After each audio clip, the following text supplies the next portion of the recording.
So I'm sure that by now many analysts and more than analysts, psychoanalysts are trying to understand what Donald Trump really wants and what his intention is with this constant going back and forth on tariff rates with different countries.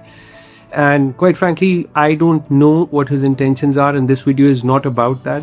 This video is about how you can benefit from whatever is going on and whatever this tariff mess is. Which sectors will benefit, which stocks will benefit. I'll talk about those stocks and those sectors in between this video, so watch it till the end. And the craziest thing I've heard during this week or the last 2 weeks maybe is that India does not have any power to negotiate, and there's very little India can do in terms of negotiating the rates on various things and, in terms of the tariffs that US imposes on India. And I think the most sensible thing I've heard is that India should simply walk away from the negotiation table and do nothing about it. Now, why do I say that is because, India today has a trade surplus with the United States. We have, less trade and we import more from countries like China than we export to them. But US is an exception. We export more to the US and import less from US. So US is more dependent upon some of the stuff that we send over to the US, particularly pharmaceuticals and IT services. Let's take the example of pharma to begin with. Today India exports 40 to 50% of its generics and even a higher quantity of biosimilars to the United States.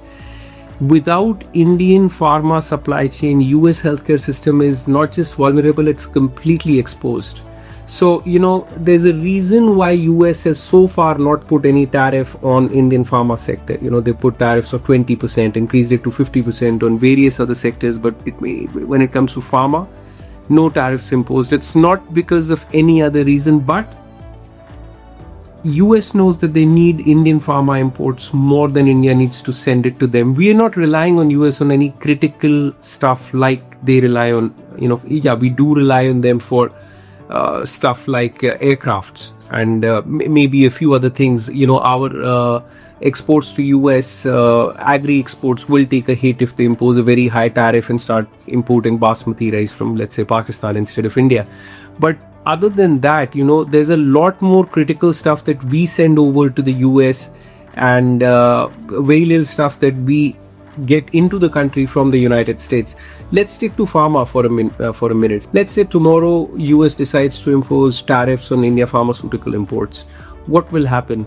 I think first, there would be a crazy inflation in the United States because US consumers will end up paying that higher tariff because US is unlikely to find very quickly other supply chains from where they could get the same generics and biosimilars which they're getting.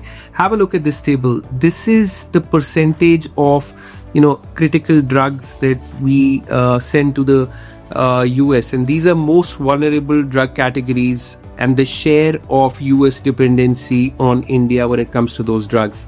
So if US stops buying all of this from India, they have two choices. Either they start importing this from some other company from some other country, let's say China or some companies in Eastern Europe or Mexico or South America. Now, they're not going to do that because their dependency on China is already too high. They're trying to impose tariffs on a lot of stuff that they get from China, like, computer parts and electronics and mobile accessories and laptops, so that the last thing they want is to give them more power in terms of what they import from China. Be that as it may, even if they were to find another partner, it's going to take a while for supply chains to be created.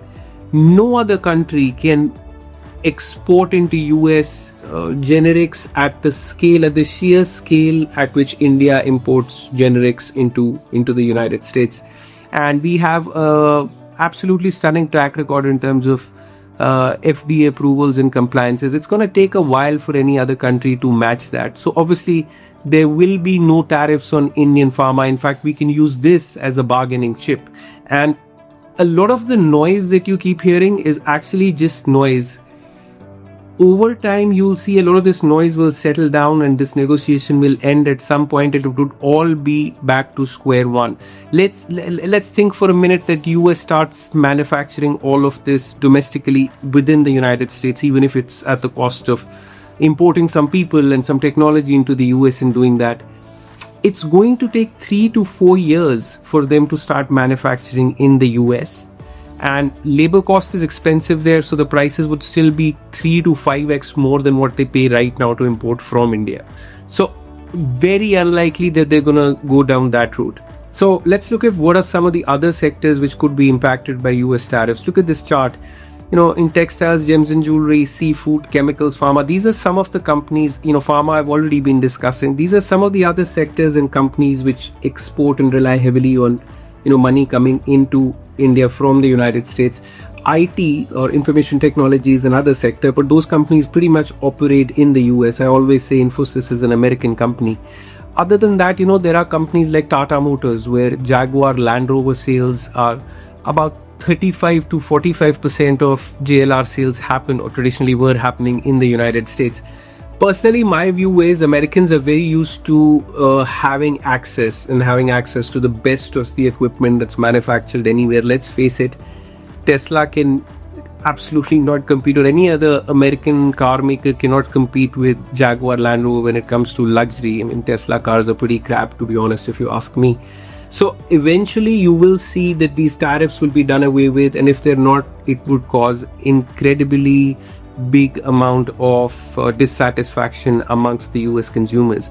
But for now, what should you do? Which sectors, which stocks could benefit? I think when it comes to pharma, just look at a list of these stocks. These are the companies based on how much revenue share they get from the United States.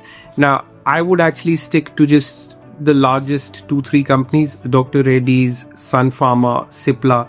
These companies, while they get lesser share of revenue from the US, they are the top 3, top 4 companies in the pharma space in India, and they're impacted to a certain extent because even though the overall share from US is lesser, it's massive given how big these companies are. So these stocks have fallen for no reason. Right now, there's not even any tariff imposed in pharma, and it's unlikely to be imposed. So it's a great time to buy these stocks. And Tata Motors, again, as I said, this talk will just be talk. There's absolutely no reason or no way that this would be permanent and these tariffs would be so high and they would be charged at that rate.